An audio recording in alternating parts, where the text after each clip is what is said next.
தமிழ்நாடு நெடுஞ்சாலைத்துறை சாலை பணியாளர் சங்கத்தின் 9வது மதுரை வட்டக்கிளை மாநாடு மற்றும் தமிழ்நாடு நெடுஞ்சாலைத்துறை சாலை பணியாளர் சங்கத்தின் 25ஆம் ஆண்டு வெள்ளி விழா கடந்த ஆண்டு செப்டம்பர் மாதம் முதல் மிக சிறப்பாக முன்னெடுக்கப்பட்டு வருகிறது.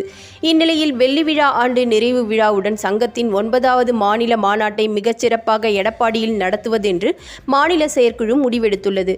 அதன் அடிப்படையில் 9வது வட்டக்கிளை மாநாடு மதுரையில் சங்க கட்டிடத்தில் நடைபெற்றது.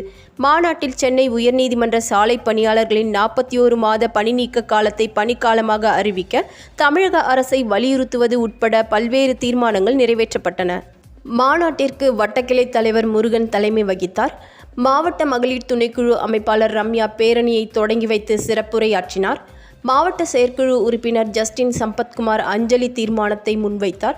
தமிழ்நாடு அரசு ஊழியர் சங்க மாநில செயலாளர் நீதிராஜா தொடக்க உரையாற்றினார்.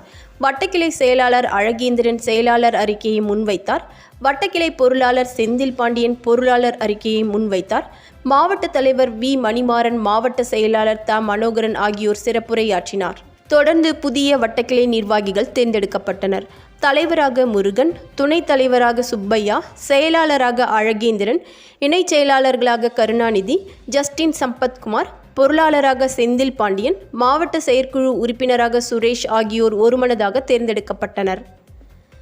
தமிழ்நாடு அரசு ஊழியர் சங்க வடக்கு வட்டக்கிளை பொருளாளர் பிரதீப், நெடுஞ்சாலைத்துறை ஓய்வு பெற்றோர் நலசங்க மாவட்ட தலைவர் ஆதரமிலக்கி, முன்னாள் மாவட்ட செயலாளர் சோலையப்பன், மாவட்ட துணைத் தலைவர் மாணிக்கம், தமிழ்நாடு அனைத்து துறை ஓய்வூதியர் சங்க மாவட்ட செயலாளர் பாலமுருகன் ஆகியோர் வாழ்த்துரை வழங்கினர்.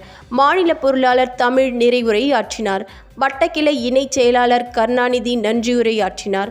மாநாட்டில் துறைச்சங்க மற்றும் தோழமை சங்க மாநில, மாவட்ட, வட்டக்கிளை நிர்வாகிகள் மற்றும் முன்னணி ஊழியர்கள் என ஏராளமானோர் கலந்து கொண்டனர்.